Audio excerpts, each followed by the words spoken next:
Olá, pessoal, estou de volta. Estão me ouvindo?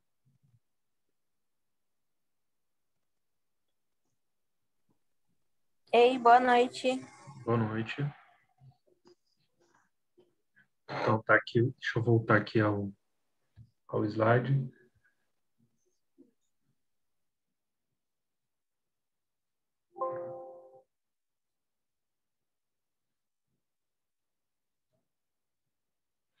Esse aqui.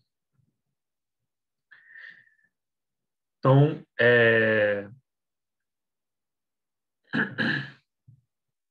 eu estava falando que hoje nós temos dois principais exames, né, dentro do preventivo, né, que é o preventivo tradicional, né, e atualmente existe também a citologia em meio líquido, né? É uma nova metodologia que aos poucos ela está se disseminando, né? Está entrando em uso, né? É uma metodologia que ela é, comparando com o Papa Nicolau preventivo tradicional, o meio líquido ele tem a, a exatidão desse exame ela é muito melhor, ela é muito mais confiável, né? Não que o preventivo tradicional não seja, mas é um outro patamar de leitura das células, né, da realização do exame. Então, para vocês mulheres, né, que forem realizar o preventivo, optem pela realização do preventivo de meio líquido, né? Alguns planos já estão aceitando, né, essa metodologia e também o SUS, né? Assim, é uma metodologia que ainda não está em tanto uso ainda, né? Ela está começando ainda a ser utilizada, mas é possível encontrar. Então, se você quando tiver a hora de fazer o seu preventivo, pesquise, né, para tentar essa ser feito no citologia em meio líquido, tá bom?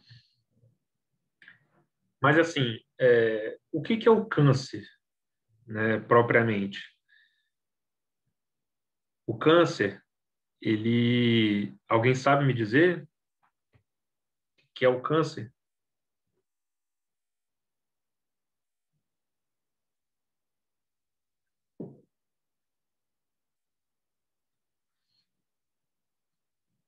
Bom, o câncer, ele é um nome dado a um conjunto de mais de 100 doenças. E essas doenças, o que tem em comum é o crescimento desordenado de células. Elas vão crescendo, né, vão se multiplicando e invadem outras células, outros tecidos e outros órgãos. Né? Essa é uma das definições do câncer. Essas células elas se dividem rapidamente e elas tendem a ser muito agressivas e incontroláveis. E aí assim podem vir a formar tumores e assim se espalhar para outras regiões do corpo. Como surge o câncer? O câncer, ele surge a partir de uma mutação genética, ou seja, a alteração de um DNA de uma célula. Por algum motivo, a célula ela recebe uma informação que ela deve se multiplicar e a partir daí as suas células elas passam a se multiplicar rapidamente. Essas alterações elas podem ocorrer em genes específicos, que são denominados os procogenes, que a princípio são inativos em células normais e elas se tornam oncogênicas, né, que são responsáveis por transformar as células normais em células cancerosas. Né, aqui tem uma imagem que pode ilustrar bem, né, esse momento. Né, aqui nós temos uma célula normal, né, e aí por algum estímulo externo, principalmente, né, ou também pode ser pelo próprio DNA da célula, ela recebe um estímulo e aí, a partir daí, ela passa a se tornar uma célula cancerígena. Então, O câncer de colo de útero, né? Antes a gente estava falando apenas do câncer. Então, sendo mais específico, o câncer de colo de útero, ele é caracterizado pela replicação, né, a multiplicação desordenada do epitélio do próprio revestimento deste órgão, do colo do útero, que é o que nós estamos falando. E assim, com essa multiplicação desordenada, irá comprometer o tecido subjacente, que é o estroma, e pode invadir ainda outras estruturas e órgãos à distância. Há duas principais categorias de carcinomas invasores do colo de útero, que é o carcinoma epidermoide, que é do tipo incidente, e também o adenocarcinoma, que é mais raro, que ele pode acontecer a nível de epitélio glandular. Então, o câncer do colo de útero, não só o de câncer de colo de útero, mas todos os cânceres, de modo geral, ele é uma doença que ela se desenvolve muito lentamente. Ela pode cursar sem sintomas nenhum por muitos anos, né? Sem a mulher sequer desconfiar. Então,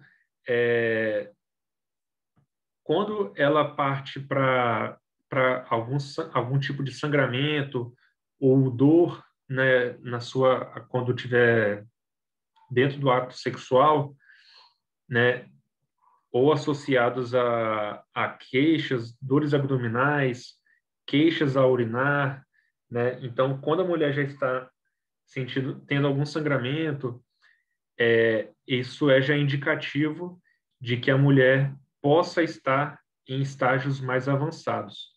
Então, é muito importante que a mulher faça o seu preventivo, né? Realize o seu preventivo periodicamente, né? Não deixar o tempo passar para esse tipo de doença.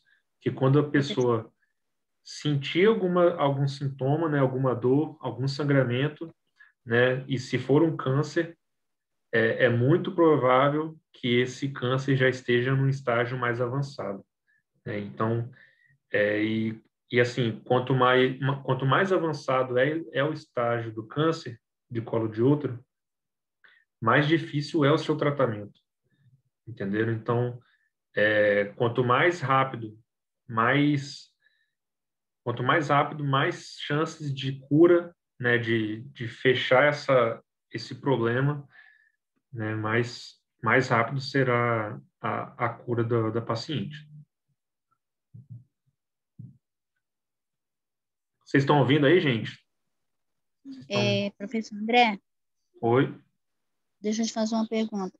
Quando ele chega a sangrar, quando ele está no estado determinado, no caso, assim, já está Uhum. bem grave, né? Sim, não é porque a mulher venha ter um sangramento que ela está com câncer, tá? Isso tem que deixar bem claro. Sim. É porque, assim, podem ter várias causas, né, desse sangramento, tem que procurar um médico para saber, né, a origem, né, o motivo, entendeu? Mas quando esse sangramento ele está relacionado ao câncer, é muito provável que essa paciente já esteja em um estágio avançado, entendeu? Por quê? Porque o câncer de colo de útero, como eu falei, é uma doença silenciosa, entendeu? A mulher tem o câncer e não está sabendo, não sabe, não está sentindo nada, está se sentindo em plena forma, Porque né? não sente dor, no Não caso, sente né? dor, não sente nada. E aí, quando ela vier a sentir algum tipo de dor, né, ao urinar, dentro do ato sexual, entendeu? Aí, ela pode, se ela sentir algum tipo de dor, né, ela deve procurar um médico, né, e aí vai detectar um câncer já em um estágio avançado, entendeu? Então, por isso, é muito importante que a mulher realize o seu preventivo, né? Realizar o preventivo periodicamente, né? De acordo com a recomendação do seu ginecologista. tá bom?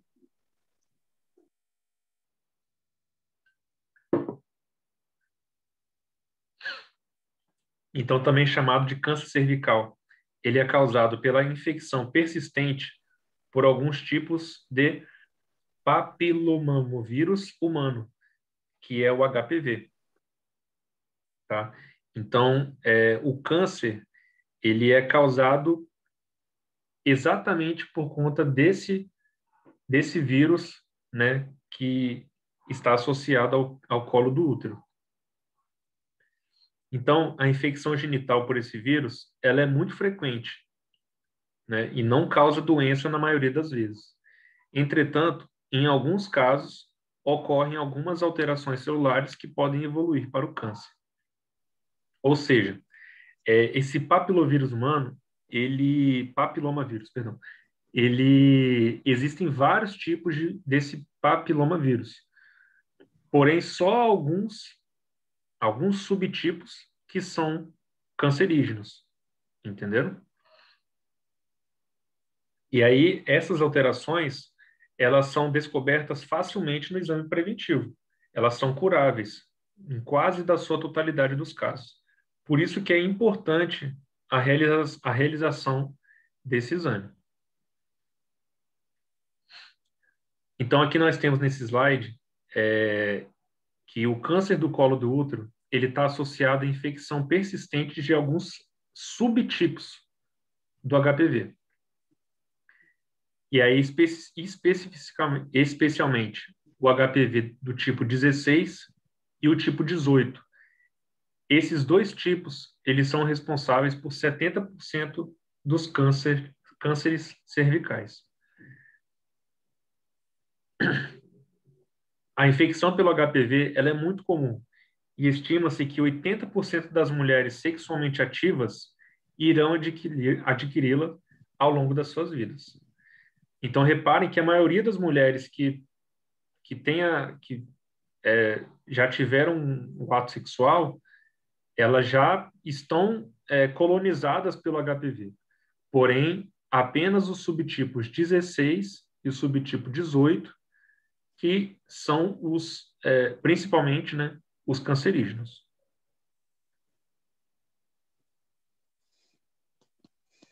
Então, aqui alguns dados, né?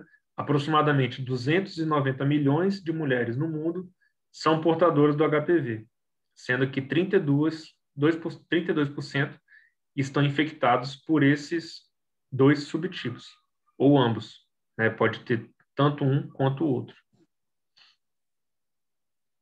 Ou seja, a infecção pelo HPV ela é um fator necessário, mas não suficiente para o desenvolvimento do câncer cervical uterino. Então, na maioria das vezes, a infecção cervical pelo HPV ela é transitória. Ela regride espontaneamente, de 6 meses a 2 anos após a exposição. Então, isso depende muito também de vários fatores, né? Da própria genética da mulher, né? Não é só porque está com esse subtipo de HPV instalado, né? Colonizado no seu colo do útero, que ele vai evoluir para um câncer. Isso vai depender também de vários fatores da própria mulher.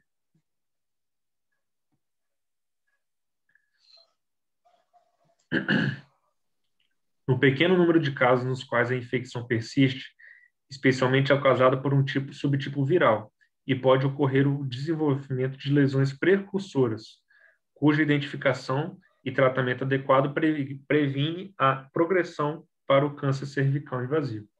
Ou seja,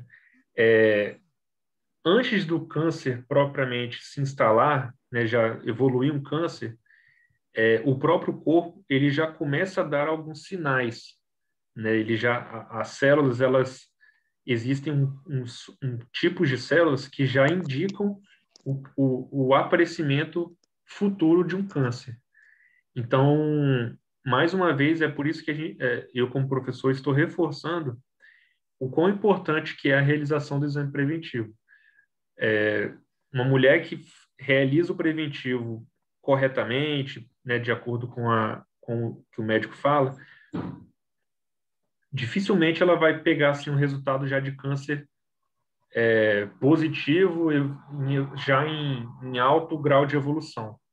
Né? Por quê? Porque o câncer ele se desenvolve lentamente. Né?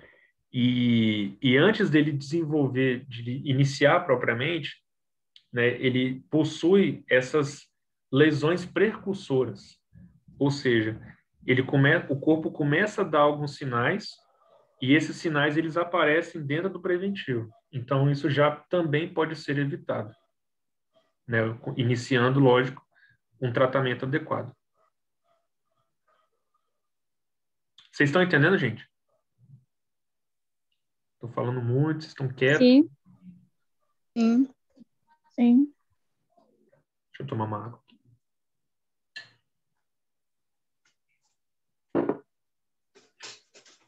Então, além dessa infecção pelo HPV, né, pelo subtipo, pela carga viral, né, existem outros fatores, né, que podem estar ligados à imunidade, à genética, ao comportamento sexual, que podem influenciar, né, junto com outros mecanismos incertos, que determinam a regressão ou a persistência da progressão da doença.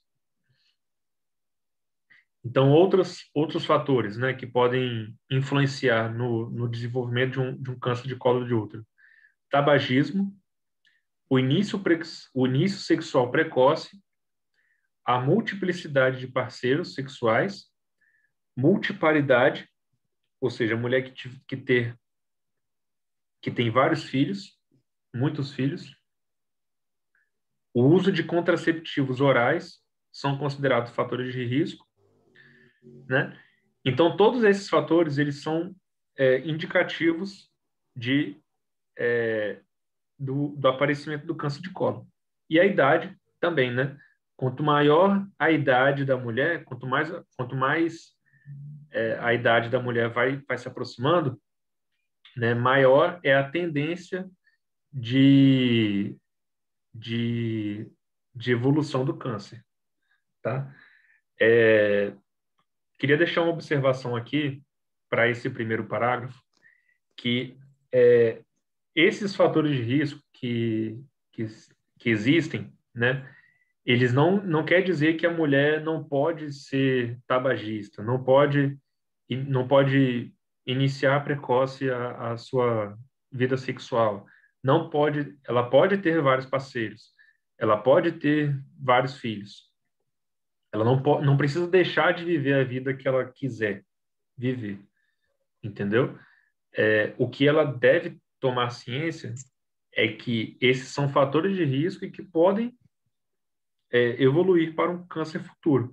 Mas se a mulher realizar o preventivo de forma correta, de forma segura, né, realizando o preventivo periodicamente, ela pode seguir a vida dela da maneira que ela bem entender, entendeu?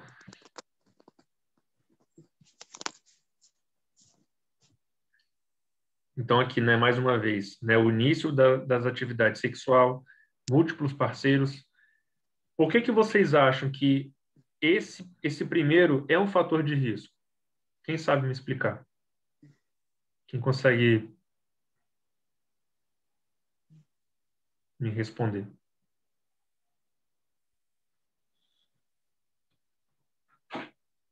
Alguém sabe me responder? Por que o início precoce da atividade sexual e múltiplos parceiros está ligado a um fator de risco para o câncer de colo de útero?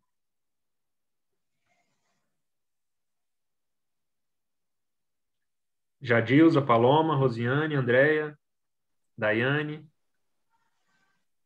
É o número de parceiros que a E mulher tem mesmo? o Eu acho número de que ele, parceiros, quanto mais parceiros sexuais a mulher vier a ter, sim, maior maior é o risco. maior é o risco. Mas por quê? O que vocês Corre acham que risco isso está ligado aí ao fator de risco? pode contrair doença sexualmente transmissível, Uhum, isso aí. Isso está ligado.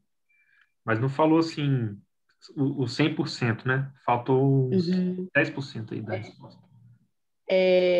Precocemente, por ser a pessoa nova, ter alguma lesão, pode ser Sim, o risco. também. Mas não é ainda o ponto que eu queria chegar. É porque, assim, o HPV, a transmissão dele, ela é exclusivamente sexual. Então, a mulher só vai ter contato com HPV quando ela iniciar a sua atividade sexual. Então, vocês concordam que quanto mais tardio for o início da atividade sexual da mulher, quanto mais tardio for, mais demorado vai ser esse contato com o HPV. E o Com HPV certeza, né? Oi? Com certeza. Se ela tardar melhor, ela não, ela é assim, ela não, o nível de doença não contagia ela. Isso aí, exatamente.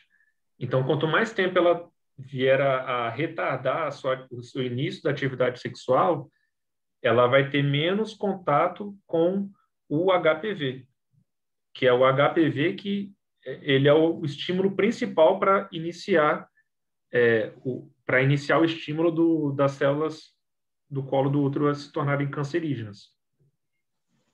E os múltiplos parceiros, quer dizer, por que isso também está associado? Porque quanto mais parceiros a mulher vier a ter, maiores são as chances delas adquirirem. Deixa eu voltar aqui o slide.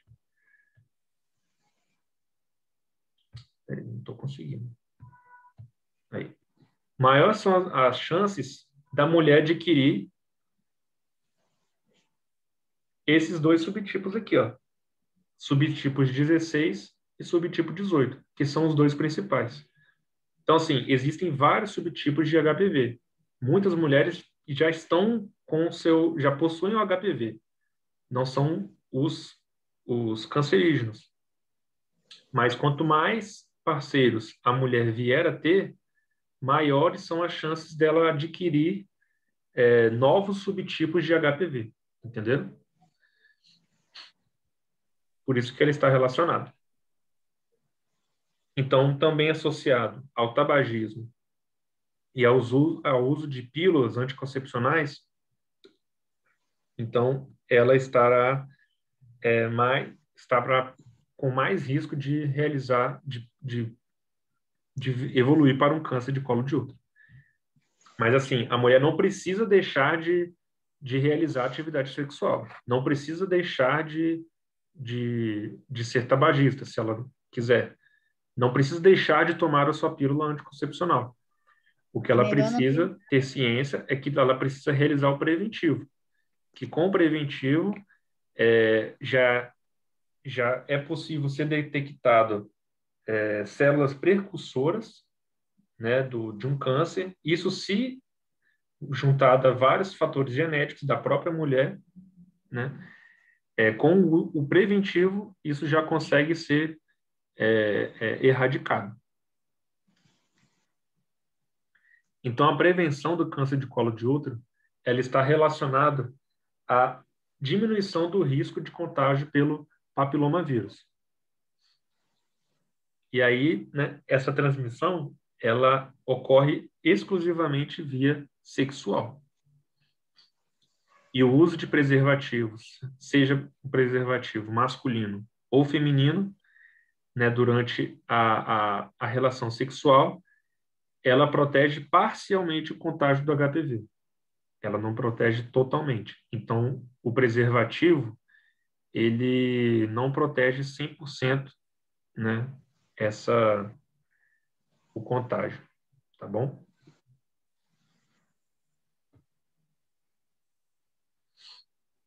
E também, a partir de 2017, o Ministério da Saúde, ele estendeu a vacina tetravalente para meninas de 19 anos, de 9 a 14 anos, e os meninos também de 11 a 14 anos. Então, essa vacina, ela protege contra os tipos 6, 11, 16 e 18 da HPV, né? Os dois primeiros, eles causam algumas verrugas genitais e os dois últimos são responsáveis, né, como eu já falei, por 70% dos casos de câncer de colo de útero. Então, essa vacina, ela protege contra os principais tipos, né? Mas não são os únicos. Ela não vacina, não é porque a pessoa tomou a vacina que ela pode relaxar, né, por toda a sua vida. Ela tem que continuar ainda a realizar o exame preventivo de forma periódica, tá? Por quê? Porque a vacina ela só protege de 70% dos casos de câncer. Então, existe ainda uma minoria que não está contemplada na vacina, tá bom? E aí deve deixar essa mulher ainda em atenção, tá? Pessoal, alguma dúvida? Vocês estão muito quietos.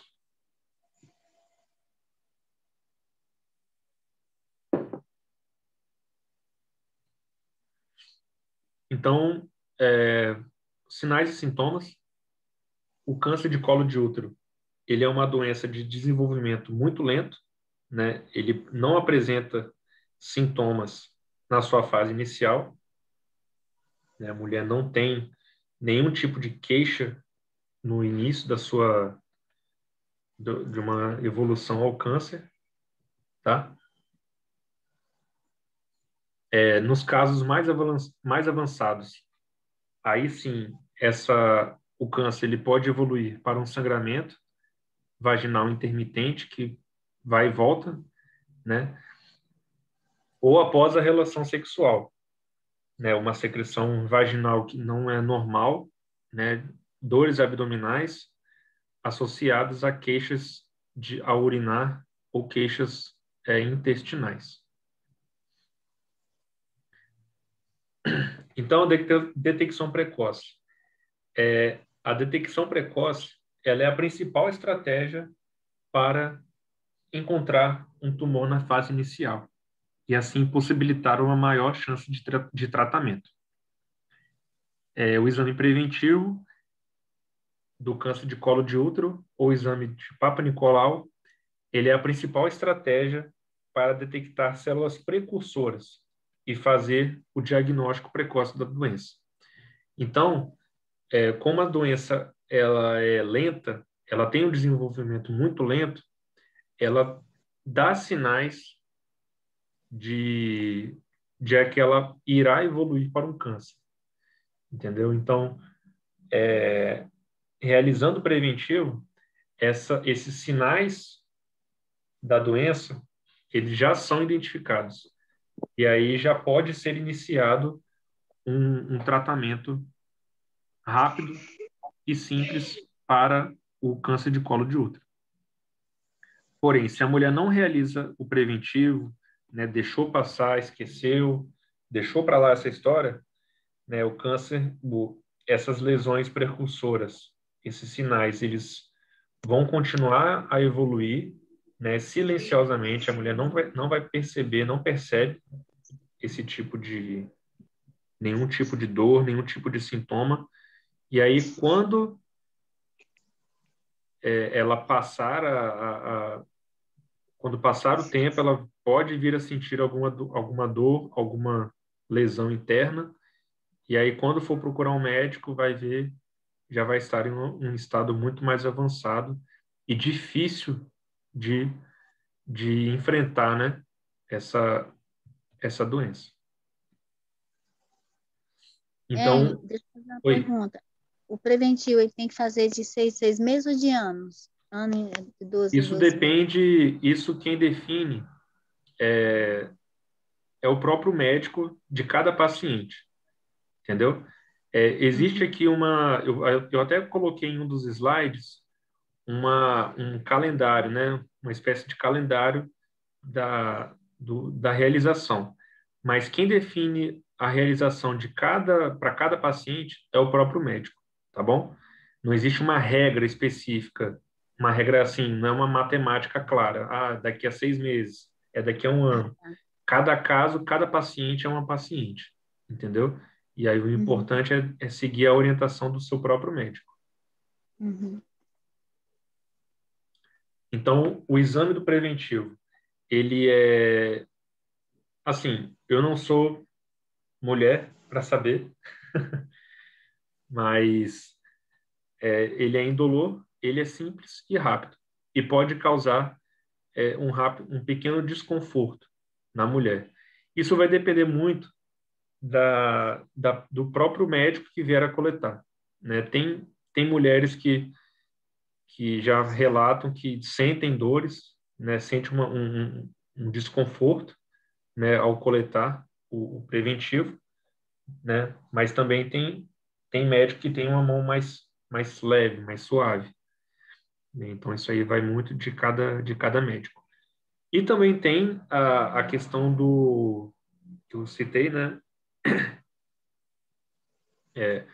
O exame preventivo em meio líquido, a própria coleta dele também, ela é mais simples, ela é mais rápida, né? Uma coleta de meio líquido, ela pode levar até 30 segundos. Já o preventivo tradicional leva 1 minuto, 2, né? Então, isso pode, né? O tempo da coleta, ele também é levado em conta quando a gente compara, né, os dois meios, as duas metodologias. Então, até para isso, o citologia em meio líquido também é vantajoso. Não só na realização do exame, como também na coleta do material. Professor, Oi. é normal uma mulher, quando faz o exame, ela sangrar no exame? Quando está fazendo? Olha, é muito relativo. Isso depende muito do grau, se a mulher tiver um estágio avançado de câncer, por exemplo, se a mulher vai depender da coleta, da forma que vai ser coletado, entendeu? Então, isso é muito relativo. Pode ter mulheres que pode na hora de fazer a coleta, né, de fazer a raspagem, de, de levar algum sangramento, né, romper algum vaso sanguíneo ali, como tem mulheres também que já não vão apresentar nenhum tipo de sangramento. Então, isso é muito relativo, tá? Tá. Então, para maior segurança do diagnóstico, os 2 primeiros exames preventivos podem ser anuais, né? Respondendo a sua própria pergunta, né? E se os próprios resultados estiverem normais, né, só será necessária uma nova coleta após 3 anos. E aí, o que fazer após o exame? A mulher ela deve retornar ao seu local onde foi realizado o exame e receber instruções. Por quê? Porque às vezes, no nosso Brasilzão da vida, a mulher, às vezes, ela acha que o fato dela ter realizado o exame quer dizer que ela está livre, né, de câncer, de problemas. Mas não é só isso. Ela tem que voltar ao local que ela fez ao seu médico para receber essas instruções adequadas. Né? Parece ser óbvio, mas tem muita gente que não retorna ao médico que veio a consultar. Então, às vezes, o resultado pode estar alterado, mas ela acha que não precisa fazer esse retorno, né? Então, tão importante quanto fazer o exame é voltar ao médico, né, para estar recebendo as novas instruções, né, de como que está o seu exame, né?